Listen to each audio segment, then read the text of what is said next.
ข่าวต่างก็ออกมายอมรับว่าบ่พอใจกับเหตุการณ์ที่เพิ่นได้เก็บค่าธรรมเนียมการโอนเงินตราโหดขนาดนี้เนาะบ่ว่าจะเป็นอินฟลูเอนเซอร์เนาะบ่ว่าจะเป็นพวก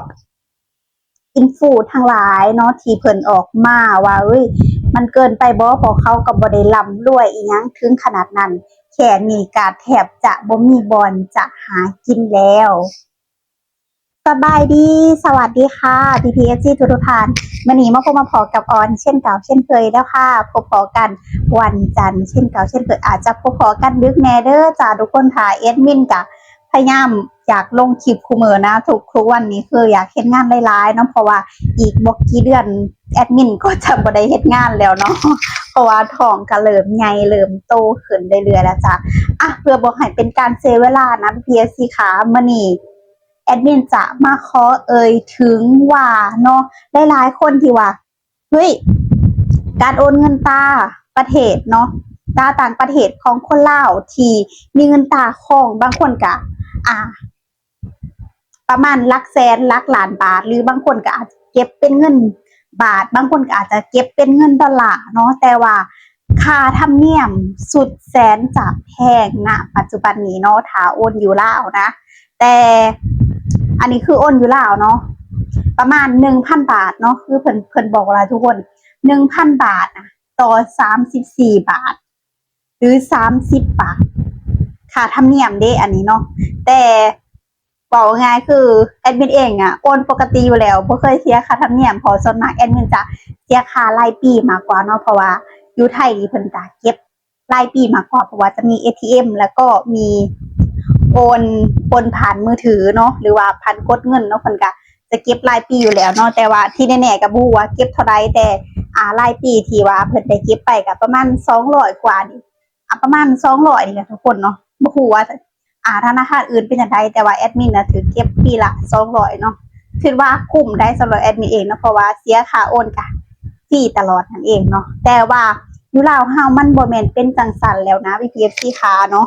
เฮ็ดให้คนลาวหลายๆคนต่างก็บ่พอใจออกมาวิพากษ์วิจารณ์เพราะว่าแค่ค่าโทรศัพท์รายเดือนเนาะก็ยังถูกเก็บแล้วเนาะอันนี้เงินตราต่างประเทศเนาะ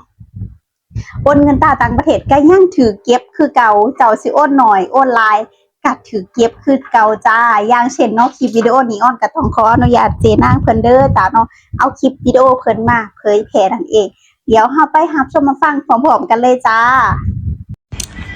มื้อนี้แม่สิมาเว้าเรื่องค่าธรรมเนียมโอนเงินตาหาเงินตา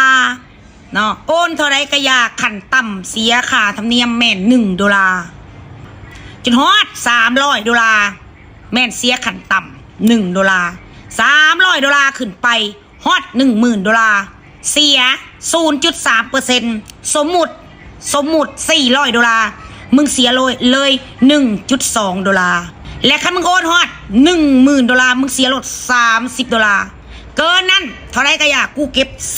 $30บัดนี้กูสิเว้าเด้อกูแนะนำเลยคันยังเป็นแบบนี้นะกูแนะนำโลดหายเยอะนะแต่วาง4 โมงแรงขึ้นมานี่คือฮู้ชื่อว่าระบบอยากผิดเพี้ยนแฮงโอน1,000ก็ไม่มาจ่ายโอนเท่าไรก็อยากนะมึงจ่ายแล้วนะ$1เกินขึ้นไปปุ๊บเกิน$300หรือว่า10,000 บาทเนาะอันนี้คือการสมมุติประมาณ10,000 บาทมึงเสียลด 0.3% บางคนนะครับโอน10,000 บาทเสีย18,000ค่าธรรมเนียม18,000โอน10,000 บาทเสียค่าธรรมเนียม18,000กูขึ้นเลยเดี๋ยวนี้กูมีความคิดในใจกูเลยถ้าเป็นแบบนี้ขออนุญาตถอนเงินตาทั้งหมดจากธนาคารขออนุญาตถอนคืนและถ้าเบิ้งเด้อคันยังเป็นแบบนี้คนลาวทั่วประเทศที่มีเงินตาในธนาคารสิโลไปถอนเงินตาออกมาถือครองเป็นเงินสดไว้เขาจะบ่โอนเพราะว่าบ่มีผู้ใดดอกอันยอมเสียค่าธรรมเนียมสูงขนาดนี้มันเป็นไปบ่ได้ตั้งบัญชีเงินตาขึ้นมาเพื่ออยากให้ประชาชนสมใส่เพื่อความสะดวกสบายของประชาชนแต่เบิ่งจากการเก็บค่าธรรมเนียมนี่แล้วบ่แม่นว่าเพื่อความสะดวกสบายเพื่อเขาเอิ้นว่าเนาะมันเกินขอบเขตคันสิเอาหลายขนาดนี้นะบ่ต้องให้เขาโอนคือกูเอาละปิดบัญชีเงินตาไปเลยโอเคเดี๋ยวสิไปถอนเงินตาออกแล้วขออนุญาตปิดบัญชีหมดทุกเงินตาคันค่าโอนหลายขนาดนี้เนาะ บ่ต้องใส่แต่เงินกีบก็ได้จ้าบ่ได้วอรี่วอเตอร์เงินอะไรก็ซื้อเขากินได้คือกันในเมื่อมันยากมันซาไรกับบ่ต้องใส่กูก็บ่เข้าใจเนาะกับในตัวนี้ว่าเขาเฮ็ดตัวนี้ขึ้นมานี่หลักการอีหยังมันเป็นแบบไรเพราะว่าเขาเป็นคนที่เฮียนบ่สูงแล้วเขาคิดบ่ถึงสำหรับคนที่เฮียนสูงเนี่ยเขาจะคิดถึงได้ว่าเฮ้ยเขาเฮ็ดตัวนี้เหตุผลมันเป็นย้อนตัวนั้นตัวนี้เหตุผลจังสั้นจังสิเนาะเขาจะเอาเงินตัวส่วนนี้ไปใส่ในตัวนั้นตัวนี้จะไปค้ำอัตราเงินกี่บ่ได้หรือว่าในๆกับหู้น้ำเขาแหละเพราะว่าอันนั้นน่ะภาษาคนเฮียนสูงเขาลมกันภาษาคนที่เขามีเงินจำนวนหลายเขาโอนหากันสมมุติเนาะว่าเขาโอนหากัน100,000 โอนเสียแต่$30จิ๊บเศรษฐีลมกันโอนล้านเหรียญก็เสีย$30จิ๊บเศรษฐีลมกันขี้ถูกคือพวกกูนี่ได้ลมกันบาทนี่เหตุจังไดโอน1,000 บาทเสียตั้งกว่า30ไปบาทฮะบัดขี้ถูกคือพวกกูนี่ลมกันที่มันสิตายให้ว่าในได้ซะค่าทั้งมวลอันนี้ก็มีแต่กูสิบอกไว้ว่าเฮาพากันไปปิดบัญชีเงินตาสู่ถอนเงินออกจากบัญชีแล้วก็มานอนกอดไว้อยู่เฮือนกอดมันไว้แน่นๆกอดกันไว้หักกันไว้แน่นๆทอนนะจ๊ะนี่ได้สิบอกไว้แบบนั้นเนาะผิดพลาดประการใดก็ขออภัยไว้ณวันนี้ด้วยว่าตามเนื้อผ่าแล้วก็ว่าตามเนื้อเรื่องเด้อพี่น้อง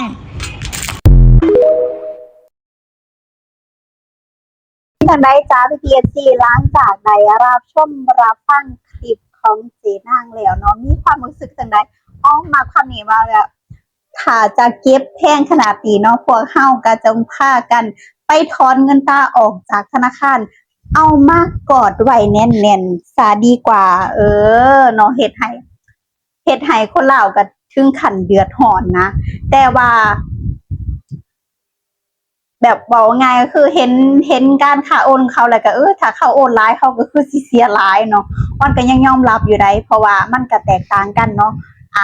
คันแต่ว่าเป็นมือถือเนาะก็ต้องเสียค่าธรรมเนียมเดือนละ3,000 กีบเนาะที่ใส่หรือบ่ใส่ยังก็แล้วแต่เนาะเจ้ามีเงินในซิมแล้วเนาะเจ้าก็ต้องเสียเดือนละ3,000 กีบคือเก่าคือเดิมนั่นเองเนาะแต่ว่าบอกง่ายคือมันคนละอันนั้นกันหันนะส่วนมากอ้อนจะใช้ชีวิตอยู่ไทยมากกว่าคือความสะดวกสบายอ้อนมักอยู่นี้มากกว่าเนาะมักการใช้ชีวิตมักการแบบใดการบริการเนาะอะไรก็ใดการแบบเฮาซื้อหันซื้อนี้เฮาก็ซื้อโดยจำนวนหันแล้วก็บ่ได้เสียค่าธรรมเนียมเวลาเฮาโอนเพราะว่าเฮาก็จะเสียเป็นรายปีเนาะแต่บ่ฮู้ว่าอยู่ลาวเท่าใดเพราะว่าอ้อนก็บ่เคยมีธนาคารลาวแล้วก็บ่เคยโอนบัญชีลาวคือเก่าเนาะเพราะว่าบอกง่ายก็คือตั้งแต่เป็นสาวก็คือมาอยู่ไทยแล้วหั่นนะก็คือใส่ชีวิตหรือว่าโอนธนาคารเนี่ยก็โอนของไทยปกติอยู่แล้วเพราะว่าอยู่ไทยก็มีธนาคารของไทยกันนะเฮ็ดบอกง่ายก็คือเห็นแล้วก็สงสารเนาะเพราะว่าเขาโอนแต่ละเทื่อก็ต้องเสียค่าธรรมเนียมแต่เฮาโอนแต่ละเทื่อบ่มีคำว่าเสียค่าธรรมเนียม0 บาทต่างธนาคารก็0 บาทเนาะเฮ็ดให้แบบเป็นตาอีตนได้คนที่ว่าบอกง่ายก็คือพวกบอกง่ายคือแบบตาดำๆอย่างพวกอ้อนและก็แบบซ้ำกันนะหรือว่าฐานะดีกว่าเนาะแต่ว่าบอกง่ายก็คือเขาได้รับผลกระทบมากมายไกลกองเนาะแต่ว่าล่าสุดนะทุกคนเนาะล่าสุดทางธนาคารเนาะเพิ่นก็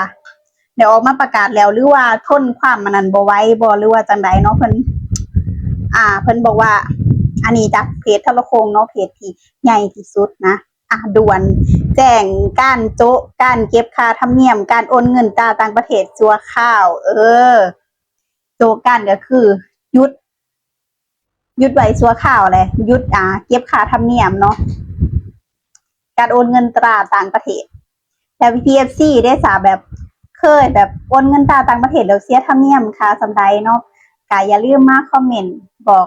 แอดมินเนี่ยเด้อจ้ะแอดมินก็อยากมีความหูทางพวกนี้คือกันเนาะเพราะว่าเห็นแล้วก็น่าสงสารคนเนาะเฮาก็บ่ได้สิว่าร่ำรวยอีหยังขนาดนั้นเนาะถึงมาบัตรพอมาเก็บแบบนี้เวลาเฮาใช้แบบว่าเฮ็ดธุรกิจนะโอนเงินตราตลอดนะเพราะว่าส่วนมากหลักๆเลยคนลาวจะซื้อสินค้าของไทยมากเลยเนาะซื้อสินค้าไทยแล้วโอนผ่านธนาคารกันเองว่ามันเท่านั้นเท่านี้เพราะว่า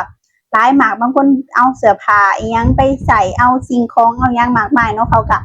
จะใส่แต่เงินโอนธนาคารเท่านั้นเองแต่ว่าพอมาเก็บปานนี้แล้วเขาก็เดือดร้อนไปตามๆกันเพราะว่าก กำไรอิหยังก็เริ่มหายไปนั่นเองเนาะโอเคเนาะจ้า PFC คลิปนี้อ้อนก็ต้องขอตัวลาไปเป็นเท่านี้เด้อจ้าถ้าเว้าผิดพลาดประการใดหรือบ่ถืออกถึงใจอ้อนก็ต้องขอโทษขออภัยหลายๆเด้อจ้า PFC มีความคิดเห็นยังไงกันแน่ก็อย่าลืมคอมเมนต์เพื่อพูดคุยกันจ้าขอกันไหมพี่นาค่ะสวัสดีค่ะบ๊ายบาย